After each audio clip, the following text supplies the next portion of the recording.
Вырулили такие. После этого я уже не садилась за руль, просто наслаждалась тем, как качает меня Егор. Был только он, была только я, и мы наслаждались друг другом.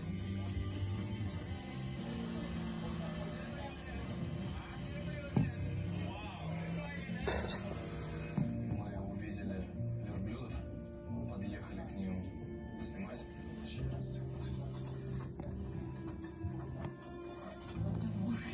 Ты мокрая? Привет, братишки! Блин, какие они классные.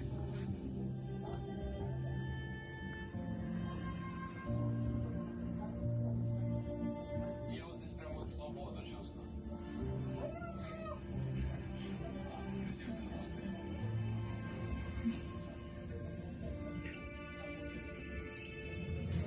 Дочка, как это свобода? Ну да.